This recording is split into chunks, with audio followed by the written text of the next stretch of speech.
gente, bom dia.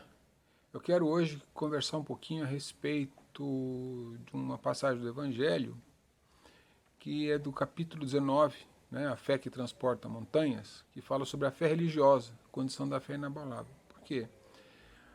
Porque, e tem muito mito atrás disso, sabe? O que é fé, como é que a gente tem que fazer, crendices.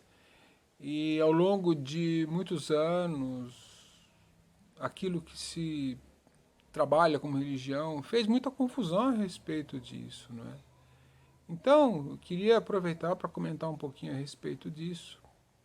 Eu vou fazer alguns comentários, como sempre, e aí vocês vão conversando com seus botões, trabalhando com vossas mentes e vão refletindo a respeito disso. E depois podem até colocar algumas questões, mandar algumas coisas que a gente possa trabalhar e responder, comentar, tá bom? Então vamos lá. Ó. A fé religiosa, a condição da fé inabalável. No seu aspecto religioso, a fé é a crença nos dogmas particulares que constituem as diferentes religiões. E todas elas têm os seus artigos de fé. Nesse sentido, a fé pode ser raciocinada ou cega. A fé cega nada examina, aceitando sem controle o falso e o verdadeiro, e a cada passo se choca com a evidência da razão. Levada ao excesso, produz o fanatismo. Quando a fé se firma no erro, cedo ou tarde desmorona. Aquela que tem a verdade por base é a única que tem o futuro assegurado, porque nada deve temer do progresso do conhecimento, já que o verdadeiro na obscuridade também o é a plena luz. Cada religião pretende estar na posse exclusiva da verdade, mas preconizar a fé cega sobre uma questão de crença é confessar a impotência para demonstrar que se está com a razão. Vou repetir, ó. Preconizar a fé cega sobre uma questão de crença é confessar a impotência para demonstrar que se está com a razão. Ou seja, quando alguém simplesmente fala crê e não explica por quê, não fala dessas questões, é porque não sabe explicar o porquê que você tem que crer. Então a gente precisa estar tranquilo e sereno para poder questionar. E esse livro, que é o Evangelho, precisa ser lido como a gente fazia nas aulas de interpretação de texto, gente. Não é porque está aqui que a gente tem que simplesmente aceitar de qualquer jeito. O próprio Allan Kardec, o professor Rivail falava, você tem que analisar, você tem que avaliar. Então é isso que a gente tem que fazer. E olha que observação importante aqui agora. Quem fala para você simplesmente seguir adiante e não dar explicação nenhuma, tem algo errado. Tem algo errado. Porque essa pessoa não sabe explicar porque você tem que ir adiante. Na realidade, ela está muito mais interessada em te controlar, em fazer que você obedeça, em ser fácil para ela a condução, do que te esclarecer, te ajudar a compreender. Então, isso é uma coisa importante. E agora, indo para o item 7, lá, diz assim, vulgarmente se diz que a fé não se prescreve, o que leva muitas pessoas a alegarem que não são culpadas de não terem fé. Não há dúvida que a fé não pode ser prescrita. Ou, que é ainda mais justo, não pode ser imposta. Não é a fé. Não, a fé não se prescreve, mas se adquire. E não há ninguém que esteja impedido de possuí-la, mesmo entre os mais refratários.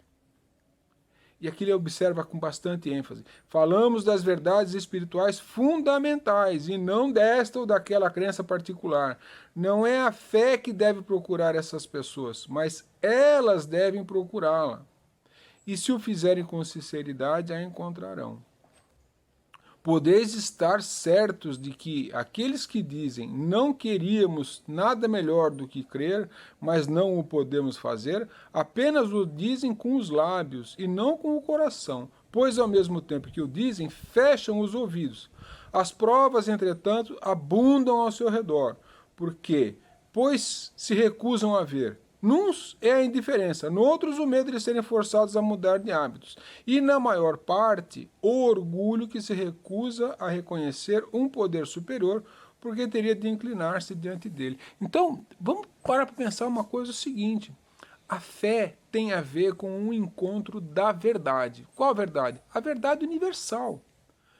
Nós, quando falamos de fé, nós estamos falando, acima de tudo, em compreendermos, em termos a capacidade de encontrarmos as respostas que trazem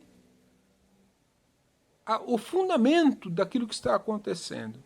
Então, fé não é uma coisa que vem de fora, fé é uma coisa que vem de dentro. É eu conseguir ter força para encontrar as respostas daquilo que eu quero compreender. É isso que está escrito aqui. Lógico, eu estudo, eu avalio, o Evangelho, com toda a sua condição moral, vai me ajudar a compreender e refletir. Mas eu preciso ter a coragem de descobrir a verdade. E por que ela se torna inabalável? Porque se eu me encontro com a verdade não muda. A verdade vai se manter ao longo dos dias, das semanas, dos meses, dos anos, das décadas, dos séculos e dos milênios. É como foi dito lá logo no começo, não é? Não muda. Se a verdade é verdade, ela vai ser verdade em qualquer momento. Então, todas as vezes que nós ficamos aí preocupados se aquilo vai ser verdade ou não, eu não tenho que ter medo, eu tenho que buscar onde que está a fragilidade daquilo que eu estou buscando. Porque se for frágil, tem algo de errado. Então eu preciso ver se o que eu estou pensando é robusto. Aí sim, a fé se torna inabalável. Por quê? Porque eu sei que é verdade. Eu não preciso acreditar porque alguém disse. Esse exercício que a gente precisa fazer. Esse tema é um tema bastante extenso e bastante profundo, que não dá para se esgotar em poucos minutos como a gente está conversando agora. Mas a reflexão, ela é necessária. Nós precisamos criar um novo hábito e abandonar o antigo, de ficar simplesmente esperando que alguém diga o que a gente tem que fazer ou diga no que a gente tem que acreditar. Eu preciso ter a coragem de questionar tudo aquilo que eu acho certo para poder separar, sim, como está sendo feito agora nessa época da pandemia, separar o joio do trigo. O que é fundamento verdadeiro, o que tem realidade que se sustenta, ou simplesmente o que é crendice.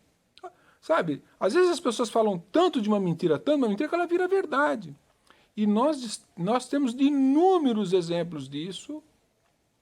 Eu até vou dar em muitas abordagens de muitas religiões, que as pessoas, na realidade, têm um grande desejo mais de conduzir e dominar as pessoas do que esclarecê-las. Porque a verdade liberta, a verdade sempre libertou.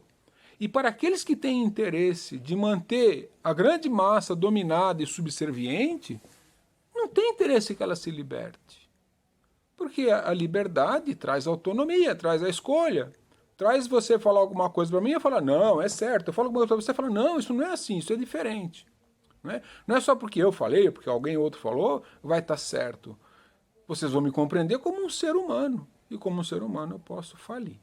Então isso não encerra o assunto, a gente com certeza vai voltar a falar disso, mas eu gostaria muito que todos refletissem muito a esse respeito. Amo muito vocês e vamos pedir mais uma vez por toda esta humanidade, por todos esses seres que precisam tanto de nossa ajuda e principalmente nossos orientadores que também precisam da nossa energia, do nosso ectoplasma. Que Deus nos abençoe. Graças a Deus.